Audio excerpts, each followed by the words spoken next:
хөвч төрдөг байж.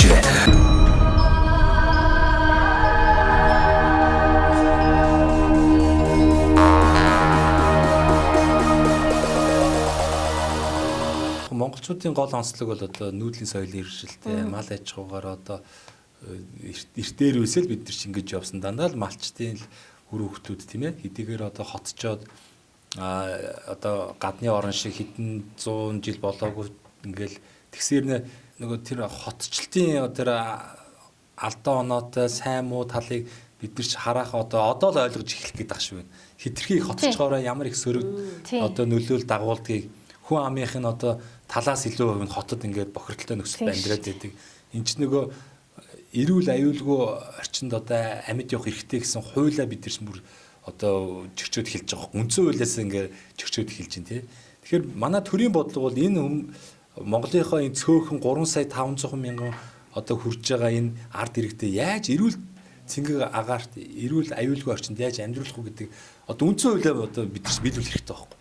Тэхийн тулд бодлогоор аймаг сум хөдөө орон нутгийг хөгжүүлэх маш сайн бодлого авч хэрэгжүүлэх хэрэгтэй. Энэ хугацаанд яриад байсан боловч яг олигтой хэрэгжилт бол орон нутагт явагдсангүй байсан. Одоо ингээд сайхан 21 аймаг 330 сумаа бид нар засмал замаар маш яаралтай холбох ёстой. Ингэж зам дагаж одоо хотын суурьшилманд харна. 3 дугаарт гэх юм бол энэ орон нутгийн ажлын байртай болох ёстой. Хуучин нэгдэл гэдэг шиг нэгдсэн том зохион байгуулалтанд оруулаад одоо энэ хоршоогоор арай жижигтэй зам. Тэгэхээр болж өгдөг бол 2000 хүнтэй сум бүгдээрээ дундаа нэг хувьцат компани байгуулаад сумынхаа бүх одоо гарч байгаа арь шир бүх түүх хийдэг боловсруулдаг ийм чадaltaй болох хэрэгтэй. Энийг нь одоо анхан шатны хөрөнгийн төр засаг тавьдаг гэсэн үү? Эсвэл одоо сумын ард иргэд нь малаараа мөнгөөрөө нийлээд хуримтлаа үүсгээд ингээд бид нар баялаг үйлдвэрлэдэг болох хэрэгтэй. Тэгээ жилийн эцээр одоо сумынхаа 2000 хүндээ ноогдол ашиг нөгж болж ийн эсвэл сайхан хуралдаж байгаа хэдүүлээ махны цэгт хэдүүлээ арь ширний цагт бол хэдүүлээ ноос ноолороо өөрснөө боловсруулаад цамцаа хийдэг бол ингээ явчих юм бол Монгол орны 330 сум болгонд боломж байгаа. Монгол орны 330 сумд 330 хувьцат компани байгуулагдах бол Монгол улсын бас энэ эдийн засаг хэрээрээ сайхан тэлэх үйл ажиллагаа явагдана. Тэгээд нөгөө төв газраас чи хүмүүс ирж нутагтаа сайхан амьдрахыг зорино. Тэгээ ийм зүйлийг л одоо энэ 12 жилийн хугацаанд 200 одоо 80 90 сумаар явж хахад л ингээл ийм юм харагдаж байгаа байхгүй ийм боломжууд. Тэгээд нутгийн удирдлагууд болон жирийн ард иргэдэнд хүртэл ийм санааг маш их дэвшүүлдэг. Тэгэхээр одоо бидний энэ сонгож одоо тавьсан ихтгэл хүлээлгэсэн дарга нарын маань одоо яг энэ үнэн бодит хөрсөн дээр нийцж болох одоо хууль дүрм хөтөлбөрүүдийг л одоо яаралтай авч хэрэгжүүлэх ёстой юм болов уу гэж одоо бодогдоод байна шүү дээ. Тийм ба. Одоо жачин маань суманд орж ирээд хамгийн түрүүнд манай байгууллага дээр л ирсэн байна л да. Удирдлагуудаас уулзах юм байна. Удирдлагууд бол ярих байх. Бас л юу тийм чинь өөрсдөө бас угуул цугуул усууд байдаг. Би болохоор ингэж боддгийн сумыг сумандаа сайхан амьдрах нөхцөл байна. Сум хөгжихгүй байна ч гэдэг маань улс төр бол янз бүрээр ярина шүү дээ. Иргэд тэгээд сум хөгжихгүй байна энэ төр гэхээр би ингэдэг байхгүй одоо 32 жил төрөө сумынхаа одоо удирдлагад байлцсан хүний хувьд бодоход хөгжихгүй байгаа юм биш. Ерөөсөө Монгол улс орны нийтлэг дүр төрх. Өнөөдөр сум битгийл аймагт нэг үйлдвэр алга байна шүү дээ. Тэ? Тэгэхэд сумыг бол нэг үйлдвэр аваа явчихна. Үнэхээр аваа явчихна. Тэгэхэд өнөөдөр яриалгаа чум төр засгийн бодлогоны түмэн олонний нийт санаа оноо хизээ нэг оновчтой тэр гарцсан дээрээ ирж цаашаа явах юм болоо гэж би бол харж хүлээж байгаа. Хүлээж л энэ одоо хилцэж байгаа л ирсэн хүний хувьд. Яа тэгвэл одоо манай суман дээр сумыг л одоо нэг 2700 хүнтэй те 3000-аараа хүрэхгүй. Одоо энэ олон жил болоход би одоо буруудахгүй ах би үнийг л хэлье гэж бодоод байгаа байхгүй. Би олон жил удирдах ажил хийгээд энэ сумыг ингээд нэг аль энэ дайта авч явах гэж зүтгэлсэн хүний нэгийн хувьд хахад өнөөдөр яг бүрэн үйл ажиллагаа өдөр болгон шин талах үйлдвэрлэдэг цэгтэй болж чадахгүй байна. Би 30 жил удирдалцахтаа. Тэгээд энийг юунаас олоод байна вэ? Нөгөө л өрхийн үйлдвэрлэл гэж яриад өрх гэдэг чинь нэг алин л нэг цех. За дараа нь жидүү арай жижиг дунд үйлдвэрлэлөө шилжээл байла. Гэтэл ганц цехтэй үлдэхгүй яагаад энэ гэвэл ерөөсөө зах зээл тэр талах барья гэсэн оновчтой нэг юм хийх гээд байгаа, нэг юм зараад байгаа, хийгээд байгаа хүмүүсийг уулздаг, дэмждэг, төсөл хийлгэж өгдөг, тийм ээ? Нөгөө жижиг тунд өрхийн үйлдвэрлэлийг өгдөг, ингээл хийлэгдэг. Үнэн дээр зах зээл нь байхгүй байхгүй. Одоо нэг талах хийдэг охиноор цэхийн ингээд одоо тийм өсчин юмнуудыг өгцөн зөндөл байна. Аваал алгуулна, төлөөл алгуулна, авсан хэмиг хөрх хэмээн төлжил таараа төлөөл явна. Тэгээд яагаад болохгүй байна гэж ингээд судлаад үзэл ингээд сумын эдийн засгийн хөгжлийн төлөвлөгөө энтрийг чинь гаргаж номоор хийж үзсэн. Бүр өдөр чиглүүлэх баг авчраад ажилуулж үзсэн, ажлын хэсэг ахлаад ажиллаж л байлаа. Тэгэхэд ерөөсөө эцсийн юм зах зээл нь л байна. Тэгэл ерөөсөө өнөөдөр талах хийдэг охин 10 талах хийлээ. Өнөөдөр за яхаа магадгүй өнөөдөр авъя 10 талахыг маргааш хахад 10-ыг авахгүй байхгүй. Дахиад 10-ыг хийхээр маргааш тэр 10 талахыг өдөр орлон 10 шин талахыг авахгүй. Сумын гэр бүлүүд цөөхөн. За над мэтийн нэг 2 цөөхөн улсууд яг хөө шинийг авч идэхэд өнөөдөр авчаал дахиад энийг идэхгүй гэж хаяад барахгүй байж шинийг авахгүй шүү дээ. Дахиад тэгээд тэр зах зээл чинь нэг жижигхэн талхны цэгэн дээр энэ миний жишээгээр байгаа байхгүй. Энэ зах зээл л байхгүй байна. Тэгэхээр сумын хүн ам бол ерөөсөө ихсэх ёстой юм байна. Доорож 5,000 цаашлах бол 10,000 хүнтэй болж идэхин зах зээл маань явагдана. Өдөр тутмын бараа таваар эргэлдэнэ. Ингийн тулд хүн амыг яаж ихсэх вэ? Ингийн тулд хүн ам ихсэхийн тулд тэр суманд сайхан амьдрах боломж болцоо байгаа гэдгийг одоо яг одоо манай сумдаа сайхан амьдрыг төсөл шиг ингэж соёнгийн гэрүүлэх. Ард иргэдэд зөв үнэн хэрэгтэй мэдээллийг хүргэх сум хөрсөн дээр ийм боломж байна. Энэ боломжийг одоо ашиглаад залуучууд минь ингэж сум орнуудад ирж ажиллаж амьдраач. Одоо хааштай ингээ буруу гажуудсан одоо хотчлт маань одоо хичнээн жил яриад одоо шийдэж чадахгүй тий. Одоо өнөөдрийг хүрч штэ. Энэ бол ийм амхан шийдэгдэхгүй. Энийг хамгийн гол нь шийдэх нэг одоо чухал гарцвал яаралтаар 330 сумын автозамаар холбож тэр зам дагсан суурьшлийн бүсүүдийг бий болгох, дээрээс нь энэ суманд ажлын байруудыг бий болгох. Энд зүгээр хошоо нэртэй юм жижигхэн одоо нэг би бол энийг бол ойшохгүй. Яагаад гэвэл олон жил хошоо гэж явлаа том жижигээр нь үзлээ тэгээ болохгүй байхгүй юу?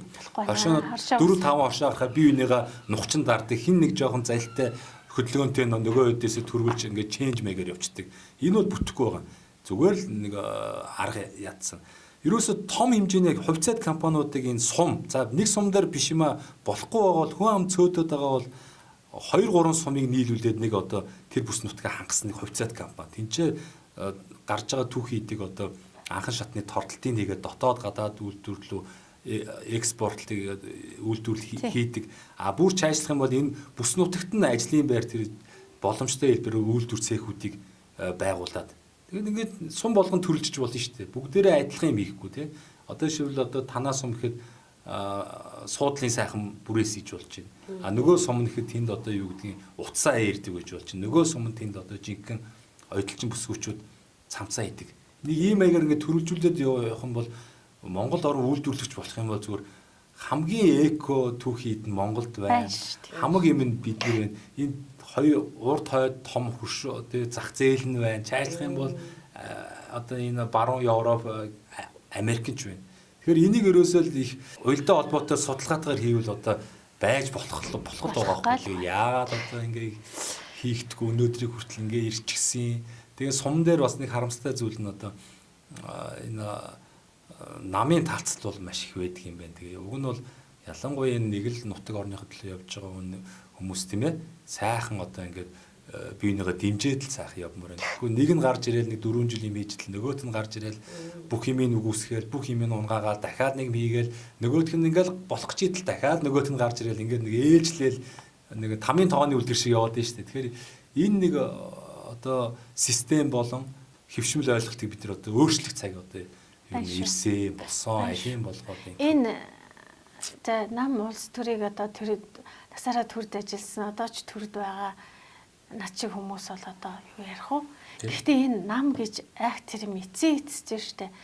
Сайхан аж төрөл, сайхан дотн харилцаа, сайхан одоо нутаг ус те би бинэ гэсэн амин нандин холбоо ураг удам одоо төрөл садан энэ сайхан бүхнийг энэ намын асуудал үгүй хийж биш шүү.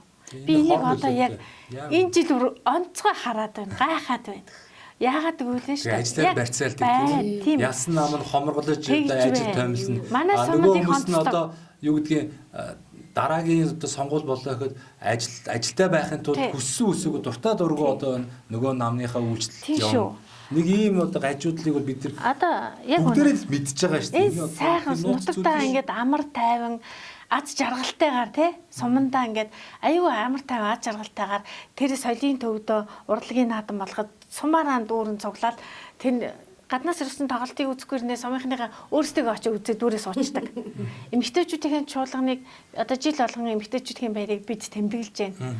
Тэгэд ерөөсөө 300 400 эмэгтэйчүүд гоёж ирээд оролцдог. Манайхан. Тийм аюу гоё ингээ би биенийхээ зовлон жаргалыг мэддэг. Одоо хин нэг нь маргааш өнөөдөр ингээ явж явж энэ сайхан залуучуудаа би хэлж байгаа. Удахгүй хэдэн жилийн дараа нөгөө нэгнтэйгээ үр хүүхдүүд минь суугаад хот орог болтог. Ийм халуун дутан уур амьсгалын маань энэ нам гэж нэг айхтар тийм цусанд нэм одоо хар тамхи шахацсан юм шиг ийм болгочдөг ч юм уу гэж би одоо их ийм хилэмгээ одоо тийм хүнэлтэй үг хэл хурцтай тэгээ марзагнч ч байдаг тэгээд одоо цусанд нэм шахацсан юм шиг ингээд хүмүүсийг ийм болгож байна. Энэ айхтар муухай байна. Энэ одоо байж боломгүй юм болоод байна. Манай суманд их онцлог шүү. Жочинд сонирхолгоод одоо удирдлагуудтай дарга нартай уулзах бах. Одоо бол ер нь ардын намын дарга нар юу яасан одоо ингээд хуулийн дагуу тий аюугаа өгч байгаа юм. Манай нам 90 оноос хойш анх одоо арчил үүсэн гэсэн үг байгаа. Арчлын анхны одоо тэр 90 оны хурлаас хойш сая энэ 20 оны сонгуул хүртэл дан арчилсан нам засагласан сум. Одоо манай дарга нар бас бодит үнийг хэлэх байлгүй дээ. Яг 90 оноос сая 20 оны хүртэл тэр 90 оны дунд нь сумэсрын дарга нэг байсан гэдэг чинь одоо миний ажилласан 6 засаг даргын гасан даргыг оруулаад энэ 6 засаг даргын хоёр нь л ардын намын дарга засаг дарга байсан байхгүй. Босон дан арчилсан. Тэгээд суманд манай сумын онцлог нь нөгөө 90 оноос хойш дандаа арчилсан намын засаг даргатай арчилсан намын иргэдийн хуралтай явсан. Тийм нөгөө ардын намын айхтар мундаг юм эрс зэрс өрсөлдөөн яг л би үнээр нь хэлнэ байгаагүй. Гэтэл жам ёсны те жам ёсны хөгжил байна штэ. Нийгмийн хөгжлөнд дагаад арчилсан нам, ардын нам залуучууд ингээл хүмүүс өөрсдийнхөө үзэл бодлоор байлгүй яах вэ? Ингэж гарч ирээд ардын нам сая сүүлийн энэ одоо энэ өгч байгаа хугацаанд ажилласан. Тэгэхээр тэр хооронд бол амар тайван ерөөсөө тийм манай танааж байсангүй ерөөс гайхалтай сонио. Тэгээд одоо сүүлийн үеийн юм ингээд хурцтай бол ингээд таньж мэдэж байгаагаараа л манад л ийм айхтар юм болоод байна уу бид нар нэг болгоон байв уу гэсэн чи биш юм бэ. 330 би 2000 онд засгийн газрын тэр 2000 онд засгийн газрын шийдвэрээр 330 сумын яг орон нутагта байгаа иргэдээс удирдлагын агтамд орон нутгийн удирдах ажилтан бэлтгэсэн нэг үг мэдэх үү? Тэрний нэг нь би үлзийт сумаас явсан. 2000 онд удирдлагын агтамын төгсөлтийн өдрийн төгсөлтийн нэг 330 сумаас гоё шүү. Одоо бид нар 330-ийн уулзалтаа энэ 11 сарын 7-нд хийх гэж байна. 330 сумаас нэг сумаас 2 хүн очоод 50% нь суглаагаар удирдлагын агтамд 9 анги болж 3 өдрөөр төгсөөд 3.5 жилээр бусд нь Батлан хамгаалах цэцээгүн засагт хааны удирдлагын ангиудад хуваагдад төгссөн. Би их хацтай би тэр хувийн юуны удирдлагын агтам гэдэг юугийн суглаад үлзийтээс яваад миний сумэсрын дарга одоо тэр миний гэж яриа яах вэ? Миний амьдралд өөрчлөлт бас оруулсан хувь нэмэртэй хүний минийг байхгүй юу? Би тэгэхэд 10 дугаар анги төгссөн. Энэ цэцэрлэгийг 90 онд ашиглалтанд ороход би 10 дугаар анги төгссөн ах ирээд цонхын угаагаар Эрдэнэцэн мэдэг гэж мундаг даргатай санхүүгийн мэрэгчлээ тийм хүмүүс цонхын угаагаа засварынхын цэвэрлэгийг хийгээд анхны энэ ажилчид нь байсан. Бид нар 90 оны төгсөгчд. Одоо сургуулийн захирал хийж байгаа Булармаа гэж мундаг багш байна. Бид нар яг 90 онд тийм хүүхдүүд төгсөөд ирж ирсэн. Тэгээд хүн нэг эхлэл төгсгөл гэдэг шиг миний хөдөлмөрийн гараа анх 90 онд цэцэрлэгээр эхэлж байсан бол би одоо ингээд 32 жилийн дараа би ингээд цэцэрлэгээр хөдөлмөрийн одоо юу гэдэг тусгаж байна да. Их сонио онцлог. Тэгээд нэг хувь хүний түүхийг дагаад нутгийн түүх хөгжил өөрчлөлт явж идэг байхгүй юу? Тий. Тийм учиртай юм. Тэр 330 гэдэг шиг тэр 330 төгсөгчдийн нэг нь би одоо ингээл яг тэр засгийн газрын батлан даалтаар сурж исэн, сураал өдрөөрөө төгсөөд ганцхан сургууль төгссөн, удирдлагын сургууль төгссөн гэж би гайхалтай. Тэгэл одоо нутагтаа ирээл иргэдийн хурлын нарийн бичгийн даргаас анхны ажиллаа, төрийн захиргааны ажиллаа эхэлж ийлээ. Төрийн албаны шалгалт гэж тэр үед чинь жинхэнэ хууль батлагдаж мөрдөж төрийн албаны шалгалт, жинхэнэ албаны шалгалт гэдгийг өөрч би одоо 95 оноотой тэр одоо гарч байлаа шүү дээ. Тэнцэж ин тэр байсан тийм хөг байна. Тэгээд одоо дараа нь ингээ зөндөө олон одоо шамнарч гэж хинч юу одоо энэ олон хүний бас амьдралын зөв чигийг олуулсан, хамтарч ажилласан, зөвлүүлсэн, чиглүүлсэн, дадлагжуулсан хүнлэлтэй. Өөрөө ч одоо мундаг домог болсон төрийн албаа агчдын гар дээр ирж ялаа. Тэр 30 жил 40 жил дээр татварын наран туяа цэцгээ самдан гэл одоо мундаг төрийн албаа агчд одоо тийм архаг туршлагатай хүмүүсийн гар дээр төгсөж ирээл ингэж ажлыг хийж байлаа да. Танаа цэцэрлэгийн хувьд одоо бас одоо хүүхдээ хөгжүүлэх чиглэлээр за мэдээж хэрэг одоо нөгөө үндсэн одоо програмын дагуу л одоо үйл ажиллагаа явуулж байгаа. Нэмэлтээр одоо тухайн цэцэрлэгийн багш болон одоо энэ эрхлэгч арга зүйчдийн бас тий санаачлагаар өшөө ямар сайхан бүтээлч сайн одоо санаа тий бүтээлч ажлууд хийгдэж байгаа вэ? Ийм бас онцлог байна уу? Сургам талдаа нь сургууль талдаа нь аль талдаа? Цэцэрлэгийн бас нэг онцлог тийм өөрсдийн одоо яг хоо мэдээж боловсролын яамны одоо өгсөн хөтөлбөр үүрэг чиглэлийн дагуу бүгдээрээ л үйл ажиллагаа явуулж байгаа. Тэгсэрнээ бас нэмэлтээр ч гэдэг юм одоо бас цэцэрлэг болгон өөр онцлогуд байгаа ш. Танай цэцэрлэгийн хувьд бас нэг онцлоод хэлчих тийм сайн жишээ одоо үйл ажиллагаа юу гэж болох вэ? За манайх бол ерөнхийдөө 3 бүлэгтэй явж байгаа. Баг бүлэг маань яг 2-3 насныхан. За тэгээ 3-аас 4 насныхан жагалмаг бүлээр яваад тэгээ бэлтгэлээ ангитайгаа явж байгаа юм. Тэгээ ерөнхийдөө ер нь бол за мэрэгжлийн нөгөө орон тоо юм бүлэг маань дутуу ингээ 3 гэжгээр явж байгаа учраас бас орон таануудаас стандарт нөгөө нарам ТV-ийн дагуу ингээ бас орон тоондоо баригдана. Тэгээ дуу хөгжим гэсэн юу багш бол байхгүйгээр гэрээтэй багштай ч юм уу ингээ явдаг. Тэгээ гол одоо барьж байгаа юм маань бол ерөнхийдөө нөгөө л өв соёл дуу хоор үлзийти хүүхэд тэгэхээр ямар ч байх хүүхэд биелгээ хийн уртын дуу аялна ер нь л элгүй ээж дуулын шүү дээ. Тэр их онцлог. Хэлгүй ээж дуулна гэдэг л болно шүү дээ. Ер нь маш гайхалтай. Тийм онцлог юу те урлагийн наадам ивент их өөрсдөө их зохион байгуулна. Манай эцэг эхчүүд бас тэрийг маш их дэмжин тэгж явдаг. Манайх тэгээд бас сая ерөнхийдөө 2 жил нөгөө нэг хувилбарт буюу гэр цэцэрлэг хөдөө одоо энэ төвийн цэцэрлэгт хамрагдаж чадахгүй хөдөөгөр одоо гэртээ байгаалгаа отор нүүдэлд яваад ирж чадахгүй байгаа тэр хүүхдүүдэд хамруулж бас гэр цэцэрлэг гэдгийг хичээллүүлж нодон жил юургээр нөгөө багш нь дамжин явах очих гэрээр нь очиж хичээл заах хөтөлбөрөөр явж байгаа. Энэ жил яг гэр цэцэрлэгээр хөдөө отор нүүдэлийн газар цэг дээр нь очиж гэр цэцэрлэгийг ажиллуулсан байгаа. Айлын хотод очиж бас яг айлын хотод бууцсан дээр гэр бариа тэр хавийнх нь хүүхдүүдийг хамруулж тэр өстэй бас их онцлог юм болсон. Их нутгийн айлууд баярлаж талархаж тэгэл хоолных нь мөнгө хүрхгүй байсан ч гэсэн тэр айлууд сүү цагаан айдаа мал мах авчираад өгье. Та нар ингээ хүүхэд хараад өгж байгаа ингээд юм заагаад өгж байгаа чинь гоё юм гэсэн бас тийм сайшаалыг хүртсэн. Дараа жил бас хувилбар төвлөгийн хүүхдүүдэд хамрын сургахаар бэлдээд байж байгаа. Төсөв юмдаа тооцоололтоо оруулсан. За тэгээд сайхан байна. Ингээд цэцэрлэгийнхаа хамт олонны төлөөлөлттэй ингээд сайхан цэцэрлэгийн үйл ажиллагааны талаар нутаг орны тухай сумандаа сайхан амьдрах бас ямар бололцоо байдаг талаар ингээд сайхан нээлттэй энгийн сайхан яриа өрнүүлсэн та хоёртой маш их баярлаа. Тэгээд манай нэвтрүүлгийн хамтрагч нэг байгуул байгаа.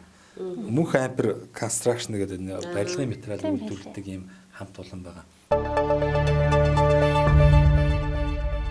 Мөнх Ампер Construction. Тэгээ энэ залуучууд маань болохоор манай нэвтрүүлгийг үзэх дуртай. Тэгээд танаа нэвтрүүлгээр дандаа одоо Монгол орны өнцөг булан бүрт байгаа сумандаа сайхан амьдрах хичээж байгаа юм сайхан хүмүүс ордог учраас тэр хүмүүсийг бас дэмжмээр байна.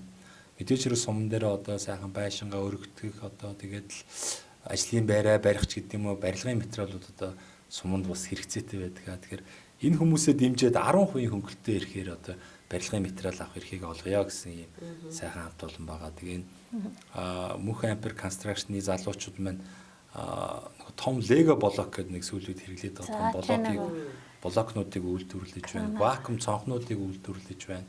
За дулаалгын хөөс нэг сэндвич хавтан гэдэг байгаа шүү дээ. Дээвэр болон ханы сэндвич хавтныг одоо зузаан нарийнаар нь янз бүрээр нь хийж байна. За барилгын дотор гадар одоо буудаг имүүс, чулуун фасадны буудаг гэдэг ер нь байшин байгууламж барихад шаардлагатай бүхий л материалыг Монголдо хямд чанартайгаар үйлдвэрлэхийг зорж байгаа юм мундаг их оронч үндэсний үйлдвэрлэгч юм залуучууд байгаамаа. Тэгээ эдний одоо бас санал болгосон тийм ээ 10% хөнгөлтийг одоо та нарынхаа хувийн хэрэгцээнд болон мөн одоо магадгүй байгууллагын хэрэгцээнд ч гэсэн хэрэг болж магадгүй. Тэгвэл хандаарай 10% хөнгөлт олгоё.